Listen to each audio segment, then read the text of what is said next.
Just finished our second day of spring ball. It's really good to be back. It seems like we haven't practiced and done any football stuff forever. Just kind of rehashing last year. We didn't get invited to a bowl game, so we missed all those practice opportunities. And golly, that's not good for a team that was losing so many, seniors, especially on defense, and we couldn't get some of those extra practices in for our young guys. So, man, our coaches, we're on a mission. We got to get a lot better here because we obviously lost some key guys, but that's just the way college football is. You lose guys, and you gotta get guys ready to play. Our young guys have got to step up. We have a lot of young guys that need to get a lot of reps. We got a lot of new guys, about 3 or 4 new junior college kids that have to show what they can do in a hurry so we can get some evaluation on them. So this is a huge spring football it's huge for everybody, but especially the Hilltoppers, because we're behind the 8 ball as far as our defensive coaches are concerned, and we're in a new conference. We're leaving a heck of a conference, but now we're going in a conference that's just really competitive. And we got our work cut out for it. We play the academies again, and we got a Big 10 team on our schedule. We got a conference champion, a MAC conference champion on our schedule.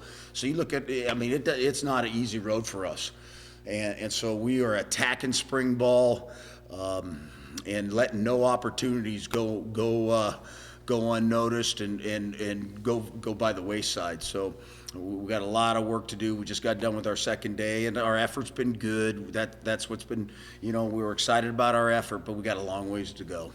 How much does it help being the second year? That is one bright spot. For the kids that are returning, they've heard some of the same jargon for a little while now. However, kids quickly forget things, especially when they're not practicing. And so we've had to play a lot of catch up because we lost some practice opportunities this last winter. But it is a little different. We have picked it up pretty good, and we got to get everybody on the same page. And we're so young up front. We're young in the secondary. We have some good prospects back there, I think, in the secondary. But we're so young and green right now. We've got a long way to go, but we'll get there. Our coaches are doing a fantastic job of being on the details and coaching really hard and aggressively, and the kids are really responding. We have a good kid. We have a good group. We have a good room.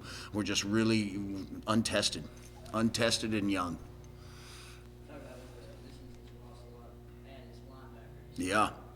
Where do you kind of see that coming about here in the spring? Where goes for that position? Well, we have some guys that played last year with Terrion Williams and DeQual Randall played a bit there, and Devontae Duclos started a couple games late in the year. So we do have a little experience, but nowhere near what we need to do to be successful. And that position was hit hard. Lost 3 starters basically, and 2 all-conference type players.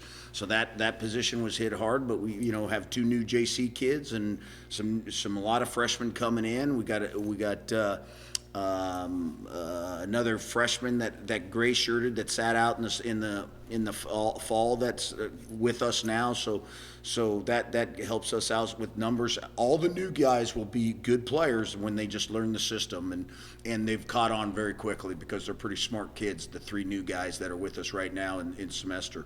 And then the returning guys, man, we need to get those guys on the floorboard. But they're pretty smart kids. They know what they need to do.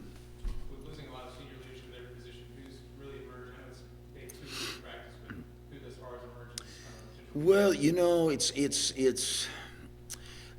if I have to pick out one guy, it would be Terrion Williams, and I'd like to hope Gavin Rocker will become a leader, based on last year and some of our evaluation in the wintertime. Gavin played really good football for us, especially late in the year, and we're counting on him to be a good leader for us. One of our leaders in Cam Thomas, He's not with us right now because of an injury, so that's one of our leaders who played a lot that would be out there. And he will be a leader for us, but really, your leadership comes up with your front guys, your front and your linebackers, and then it kind of falls into place with your DBs. So we gotta address that. I mean, that's a concern right now. Sorry, you asked that, huh? Once again, I know only day two, but have you noticed a sense of the players responding differently to Coach Brown than they did to Coach Petrino, whether that be good or bad? You know what?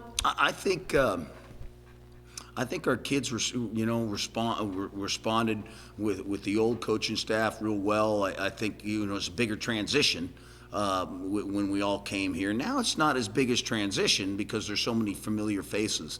And I think the transition with the new coaching staff, with the new head coach and some of the other new staff, I think it's been really smooth. I think the offensive guys, man, they're on their stuff. They're right on it, and the defensive guys, I mean, they respect.